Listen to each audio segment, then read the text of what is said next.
I was worried about dating in my 30s because I'm allergic to cats.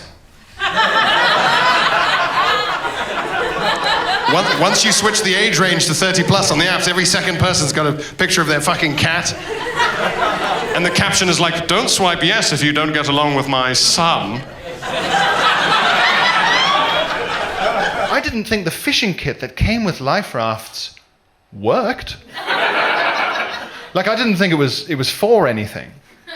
I thought the fishing kit in a life raft was like the whistle on life jackets. A prop to reassure the simple-minded.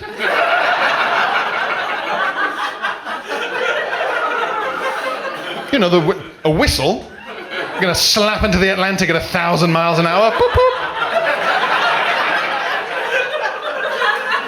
They stand up there and they say, the whistle's for attracting attention. You're like, I think the plane crash will...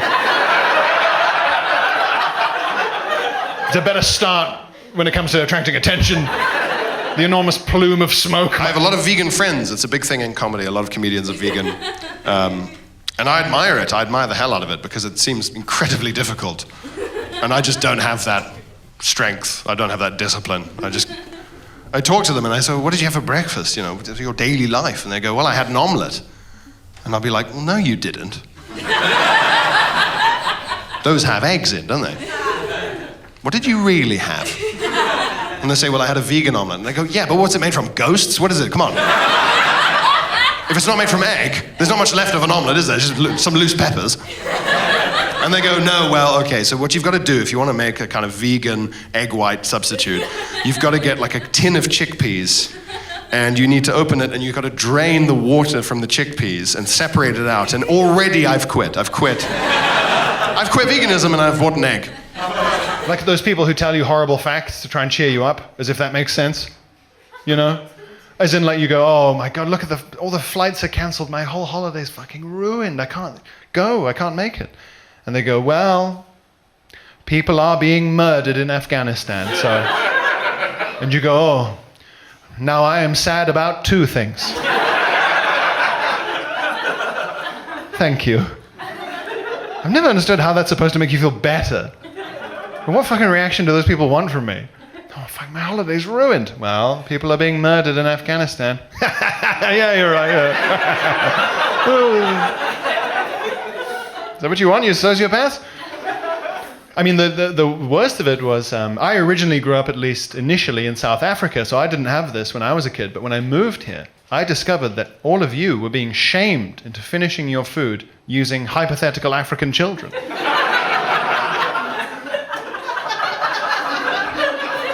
It's quite a creepy thing to discover, to be honest. I also don't know why they have to be African every time. That's happened with hippies for a while. Hippies were so fun, and then Charles Manson, the ultimate creepy hippie. Charles Manson probably put the old nail in the coffin there. For the hippies. And in hindsight, it seems naive, doesn't it? That there was a point where someone had to say, hey, you guys know that big social movement where much older, more charismatic men, they take groups of very young women who've often run away from home and dropped out of school, and they take them in a big group, and they take them far away from where they live with no documentation or money or ID, and they have to go live in the wilderness, and he feeds them drugs. Well, there's been something untoward going on. People would have been like, aww. Charles Manson was the head of a fascist hippie death cult called the Manson family, and he convinced his followers that if they all went out and conducted a series of high-profile, brutal slayings of Hollywood celebrities, that would trigger a race war that destroyed the earth. And after that, the Manson family would rule the world. He was not clear on the details. He was an ideas man. A real blue sky thinker, Charles Manson. And they all did that. They did exactly what he said, and he went to jail for his whole life, as well he should. And then, mid-trial, Charles Manson got a big old swastika tattooed right fucking there. Right in the middle of his face. Big swastika. Which for me at that point is overkill. He doesn't need that as well, does he? Once your fascist hippie death cult has brutally slain a bunch of A-list celebrities in an attempt to bring about a race war that destroys the earth,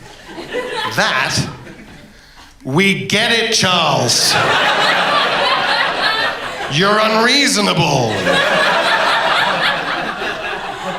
Over-egging it a little here. I don't know if any of you caught the best thing about Charles Manson's forehead swastika. Mid-trial. Not while he was still walking around, and not once he was in prison to fit in with the lads. Mid-trial. Can you imagine being that lawyer?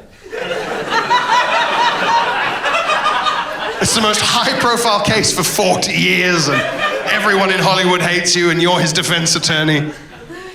And he's in pre-trial detention. Now, Charles, we've had the initial hearings. I think, if we're lucky, you didn't do any of the murders yourself. So it's just your followers. So if we're lucky, we can convince everyone. It's all just a big misunderstanding. Just try not to do or say anything that could turn a jury against you.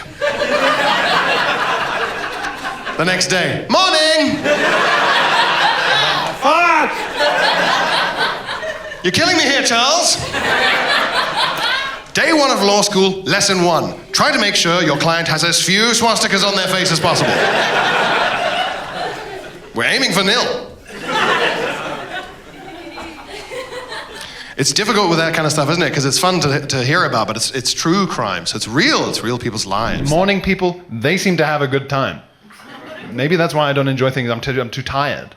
Morning people, they're going around doopy-doopy-doo, you know, their elbows out, they've got that Ned Flanders energy. Got any morning people in? What time? Like 6. 6, that's pretty good. And are you one of those people that just like, I'm awake, that's it, I'm awake? Yeah. I gotta get out of bed, I'm awake. Imagine. Imagine saying the phrase, I'm awake, I have to get out of bed, in any scenario that does not involve a sniper. It didn't even sound right saying it then. I'm not a morning person. Waking up is the worst part of my fucking life every day. Every day it's the worst part of my life. I wake up every morning like I have just had major surgery. I'm confused. I'm in agony. Nurse!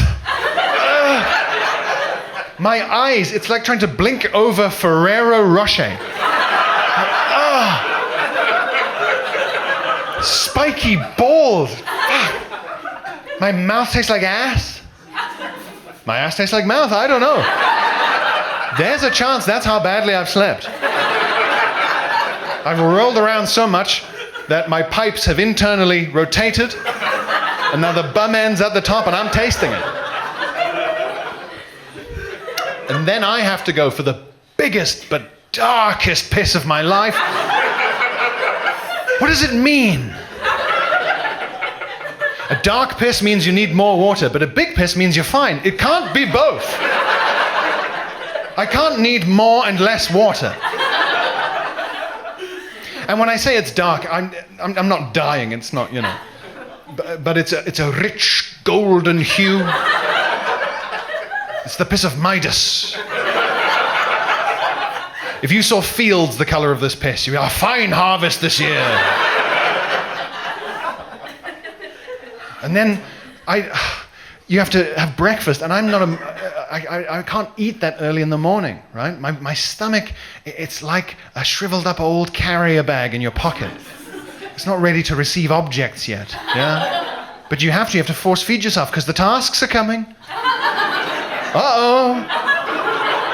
They'll be here by about 9, and you need energy to fight the tasks.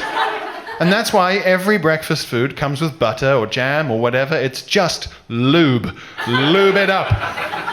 Poke it in. It's the only way it's getting in, if it's lubed up. You have to treat yourself like a foie gras goose every morning. Lube it up. Blah, blah, blah. Get it in there. Get some task energy. It's a disgusting way to start your day. Force-fed like a goose. And then I get up at these insane times. Explain what I mean. So I do this as a job. It's a nighttime job, but sometimes that it doesn't go well for you, right? You have a rail replacement bus nightmare. I once got back to my flat in my bedroom at 3 a.m. and I had to get up at 6 a.m. to be on the radio. So that's when you just go, okay, my life is on fire. I'm only going to get 3 hours sleep. I have to accept that, and I'll just set my alarm and deal with it. So I set my alarm, 6 a.m.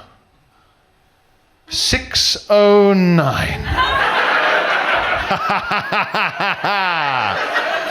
Phew! I was nearly going to be tired in the morning. That's that bullet dodged. It doesn't help. It does nothing. All you're doing the night before is going, okay, I'm definitely going to be knackered. But what if, in the morning when I woke up, I wasn't just knackered, I was also late. Not late because I've had like a lovely breakfast or a chat with my family, just upon gaining consciousness, behind schedule. Just eyes open, late!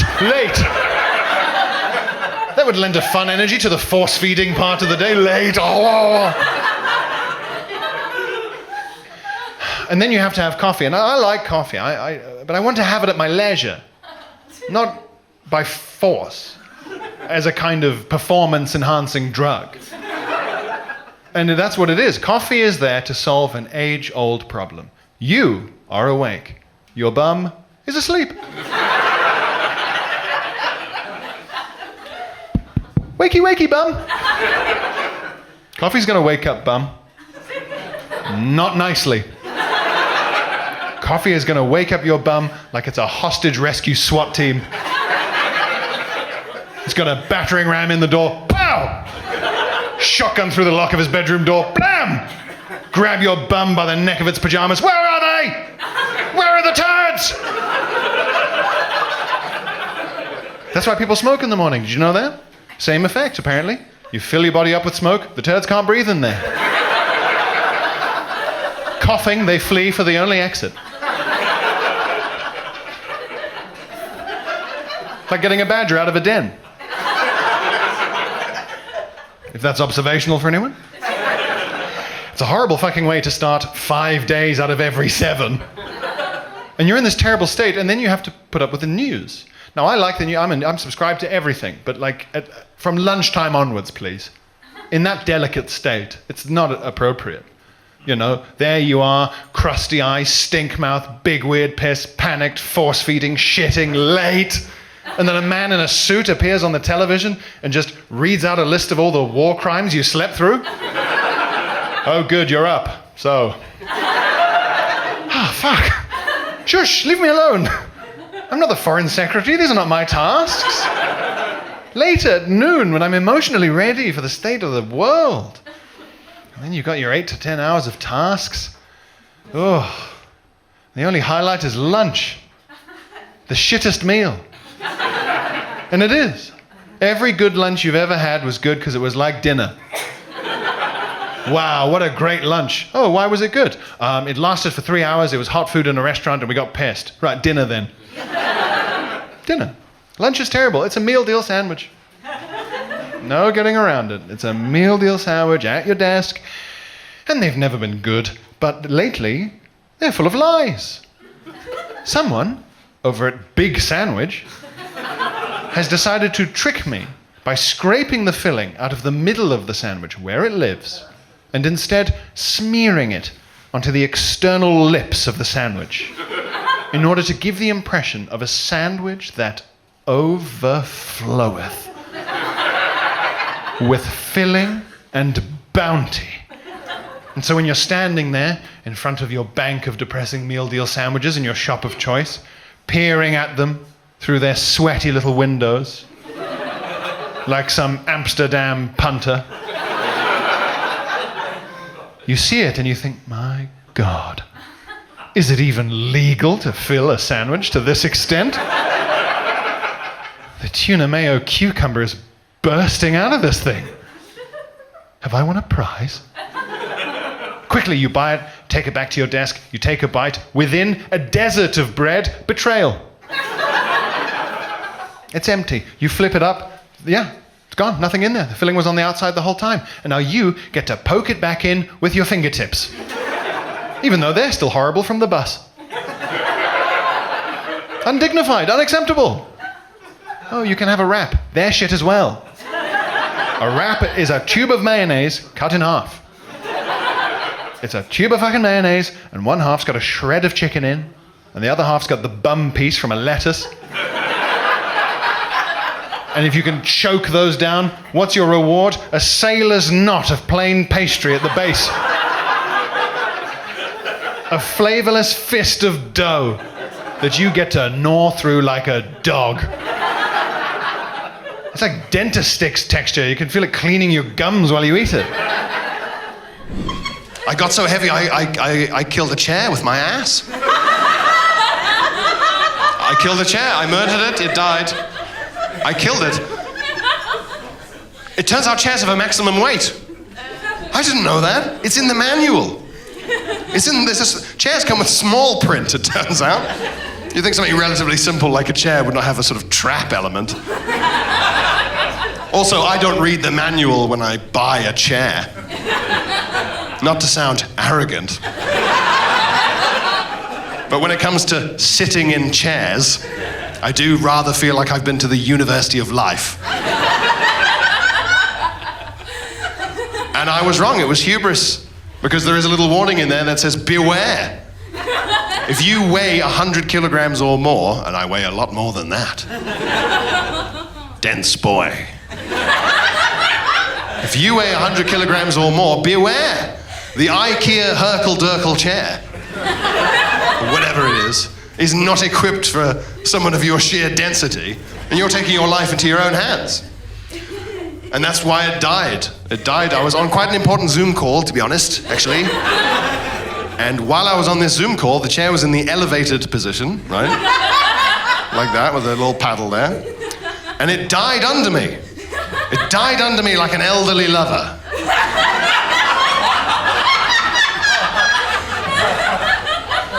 And because the shaft of the chair is full of air, right? That's what elevates the chair, and you pull the paddle and it goes tss, and you can adjust it. It meant that the air all escaped at once because it collapsed. And that meant that there was like an actual death gasp. As my head fell out of sight. And everyone on the Zoom call was like, Pierre, you shut your laptop? My chair was dead, and I had to get a new chair, and this was in lockdown, so I had to just get a chair for big fuckers. But I don't know where to get that from in even normal times, so I was just like, well, it's gonna have to be Amazon, you know? But what do you search to find a chair for big fuckers? You have to type in the keywords to Amazon. You go on Amazon, you go, heavy, chair, KFC, regret. Search. And this chair comes up, and I bought it. It's this thing. Oh, I bought it. This thing, first of all, there's not an Allen key to be found. All drill. This thing's got fucking rivets. It's the sturdiest thing I own. It's like a tank. It's like all metal parts. It's astonishing. 2 opera singers could fuck on this chair. Nothing would happen. It's just like... wouldn't even move. It's incredible. I think it's the most valuable thing I own now. Like, giant metal chair. Oh, it's been a very boring apocalypse, to be honest with you. It's been very dull. I let other people ruin stuff for me a lot as well. I'm bad for that. That's my fault. I admit that. I let the public ruin things for me all the time. I fucking hate the public so much. God, I hate them. Not you. No, not you. All of us, right? All of you. You are here in a basement in an alternative comedy venue, watching a not famous man record a stand-up special instead of enjoying the blazing sunshine of a Sunday. Right? None of us are the public. Not in any meaningful political sense. No one's after these votes. No, I don't mean us. I mean them out there.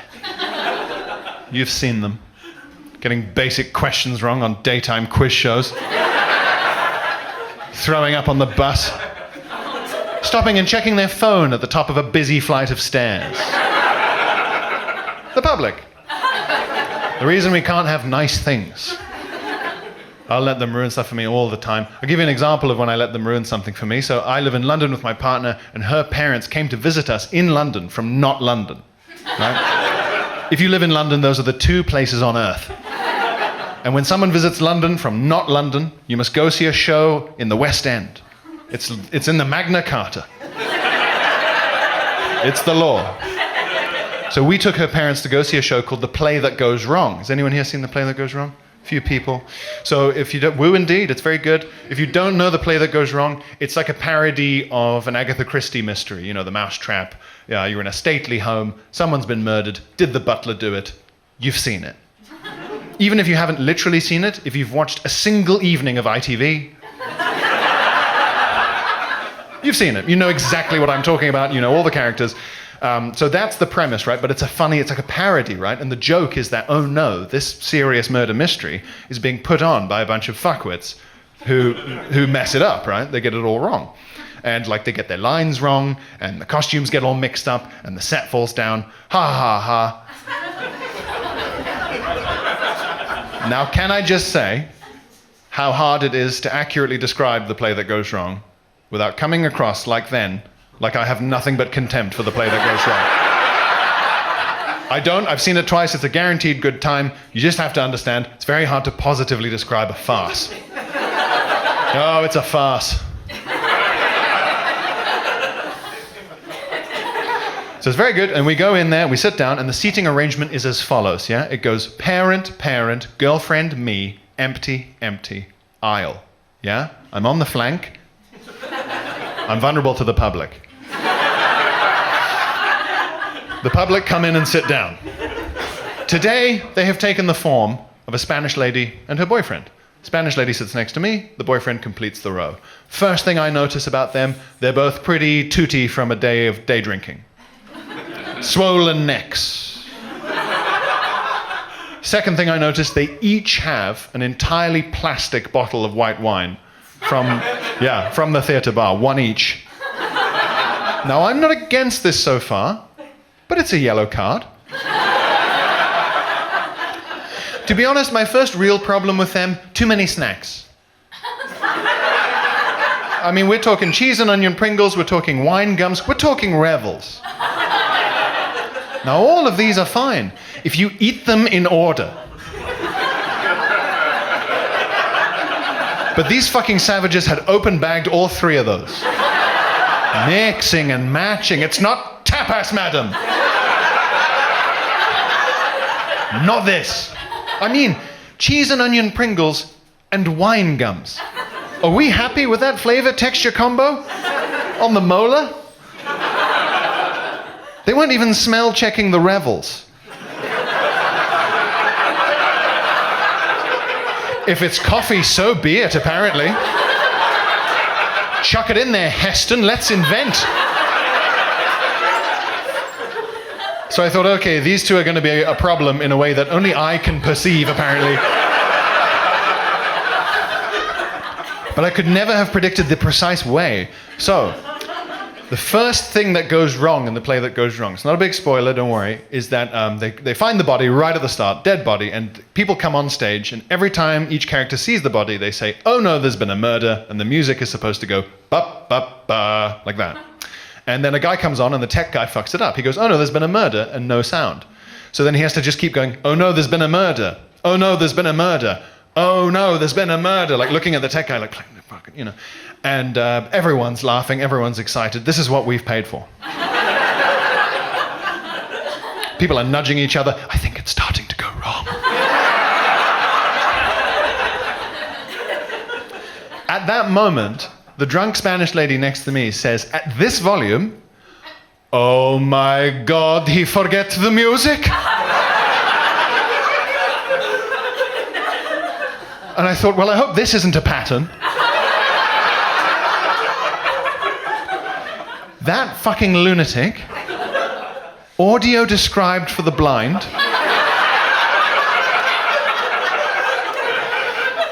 every single joke in both 45-minute halves of The Play That Goes Wrong. It was astonishing. We were 4 rows from the front. The cast could hear. I don't know what they thought was happening. That today the play would be going wrong in 3D somehow. Today, even the audience misunderstood the premise of why they were there.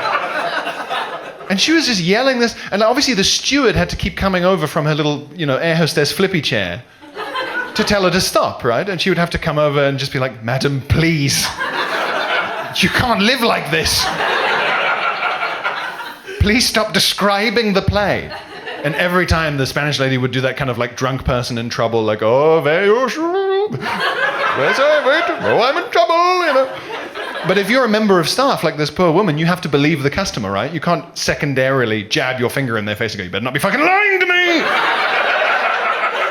So the steward lady had to go, "Thank you for understanding, madam," safe in the knowledge that the second she got back to her flippy chair, this lady right back to fucking describing. Just like, "Oh, his wig has come off, this is bad for the play," So she could not be stopped, and I was so furious and confused that I had to do something I've trained myself to do when the public do something incorrectly. And what I do is I shut my eyes, and I imagine a world where they are doing the thing correctly, and I am wrong. And sometimes that can open up a gap for compassion. It doesn't always work. I remember once I was on the train, 9 a.m., sort of commuter train on a Thursday, and a lady came in and sat opposite me, normal lady dressed for work, and began ramming slice after slice of bread into her mouth from the bag. With what I would call fury. And obviously I saw that and I thought, "Oh no." In general. And so I shut my eyes. I imagined a world where that was the best way to enjoy bread. And I thought, no, she's insane. Well, worth a try. Worth a try. Give her a chance. But see, the reason I bring it up is on this occasion, it did work. On this occasion, I did it, and I thought, you know what? They are right, and I am wrong. Because let's face it, they were enjoying the fuck out of the play that goes wrong. I mean, they were having the time of their lives. I can personally vouch that she fully understood every joke. And the boyfriend, well, he was loving it. I mean, he was laughing that slightly frightening pirate laugh. And when he laughed, he slapped his thigh. Like a Tudor. And I was the one who was wrong, wasn't I? Because they're doing that, and I'm the one here seething like a little gremlin. They're not even smelling the revels. I'm the dickhead here, right? But how do I do that? How do I enjoy anything as much as this battered Spaniard? And it's not booze. I've been drunk in the theatre before, and I've never described a whole play out loud.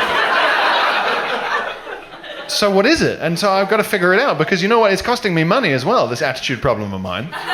Because my experience as an audience member is so easily ruined by like phone screen checking, loud chewing, drink slurping, I now have to pay over the odds in a cost of living crisis when I have spent all my money on this jacket. I now have to pay over the odds to go to exclusionary and elitist cinemas, where that sort of thing just does not happen. I'm talking picture houses. I'm talking Curzons. I'm talking everymen. Yeah? Anywhere with a wasabi pea option. Something about wasabi peas just keeps these bastards away. And the sort of everyman picture house exclusionary elitist cinema that I go to, that would not have been tolerated. If I had been sat there and a drunk Spanish lady had begun to describe the piece of cinema I was trying to enjoy, oh, the bear, he eats the marmalade, yes. Whatever art house film I'm enjoying. Well, I would immediately call over the maitre d' of the cinema. The head butler of the picture house. Like that, I would say, "Garçon! Garçon!" And he would come over, the full Jeeves, yeah? Tailcoat, pinstripe trousers. And you know butlers have always got that white cloth on their arm? That's soaked in chloroform. That's what that's for. And he would use that to subdue the Spaniard in her chair. Obviously, she would narrate it. Oh no, the butler, he knocks me out. Then 2 footmen would come and carry her to the medical wing of the cinema. And the maitre d' would say to me, "I'm terribly sorry, sir." And I would say, "Think nothing of it. But never let this happen again."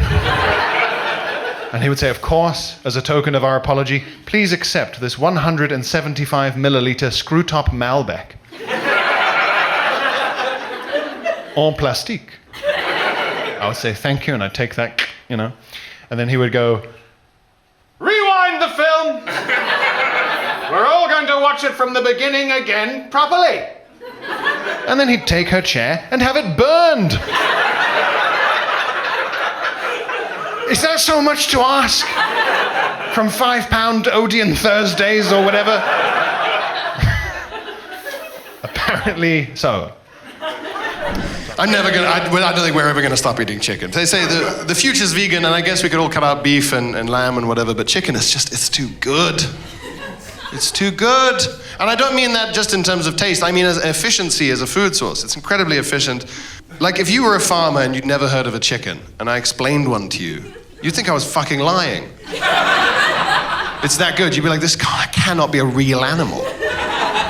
Like if you'd never heard of one, and let's say like I got sent around by like the Department for Agriculture, and I was like, you should really consider raising chickens. You go, what's a chicken? I go, well, it's a football made of meat. It's a meat football, and it lives in the garden. They'd be like, right, it's a meat football, it lives in the garden. Yeah. Sorry, there's quite a big thing that I forgot to mention. Once a day, the meat football will shit out bonus food. Every day for free.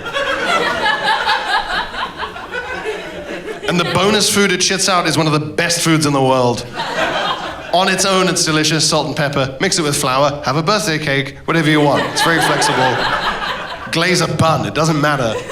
It's high in protein, it's high in good cholesterol, it's high in vitamin B12. It's practically a superfood. And the farmer would be like, what, it comes out and I just scrape it off the farmyard floor? No, it comes in a packet. Yeah.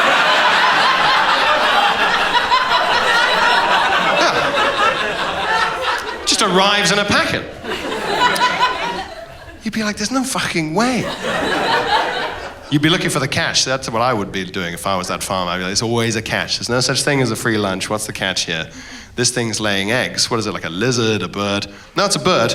Well, there you go. It's just gonna fly away.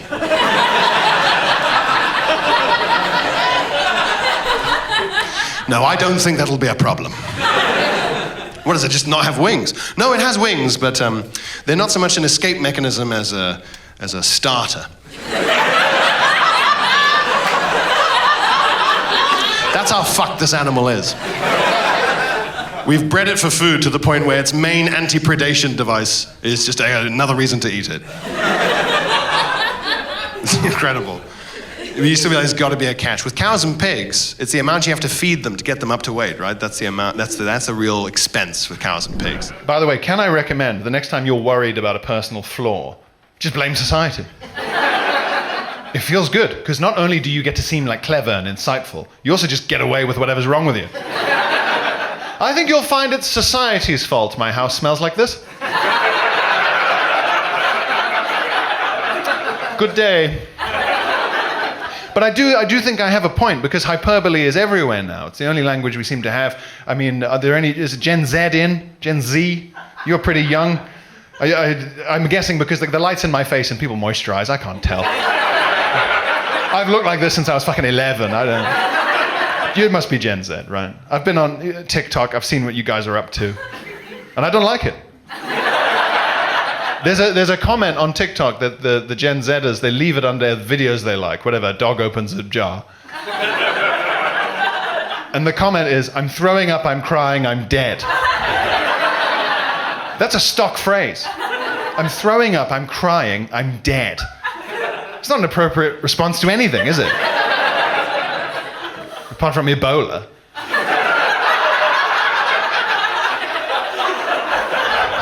Fair enough, Ebola. But a dog opening a jar, no. And hyperbole is everywhere now. Like those reviews I mentioned earlier, like movie posters for theatre, musical. The reviews don't even make sense to me on those.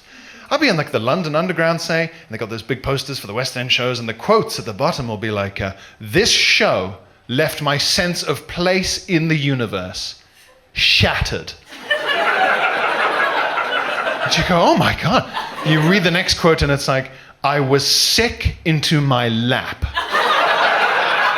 5 stars. You're like, what show is this? I must know. And you look up at the title and it's a regional tour of Greece.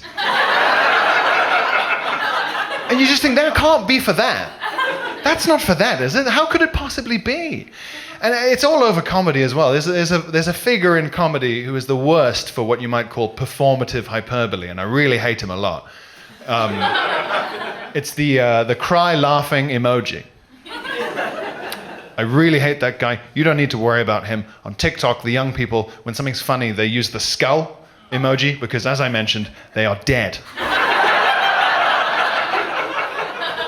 But the rest of us old fucks are stuck with the cry laughing man. You know, with little tears coming out the eyes.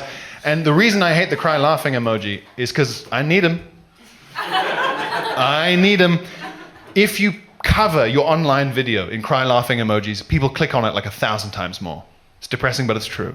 And it's all about views. If you have a big enough number of views, TV producers, they're too busy and afraid to try and pick a guy on their own, so they just go, big number, let's have him on, right?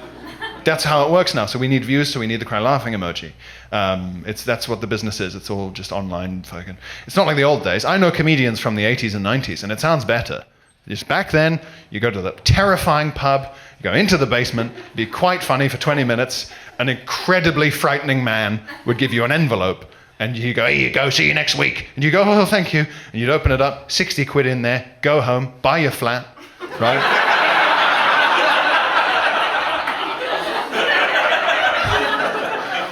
And you just spend the 90s amassing some sort of property empire, you know. It sounds fucking great. Now it's just Squid Game with memes and fighting over digital scraps, and we need the cry laughing man. It's all like click-through rates, key performance indicators, yeah? I am my own online digital marketing consultant, audio-visual engineer, podcast producer, gig promoter, like writer, director. The point of this life choice was to have no jobs. Not to have 7 jobs, each more freelance than the last. So we need the cry laughing man, but I don't like him because it's not real, is it? You didn't cry laughing at the dog opening the jar. None of us did.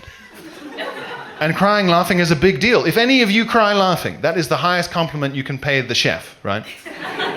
That's what we live for. It's a big deal crying laughing because it's rare. And you feel incredible for months afterwards. It feels like all the hate that's built up in your pipes has been fired out of you through joy. You feel shriven? Isn't it nice to feel shriven for once? Not just on Shrove Tuesday when you're supposed to.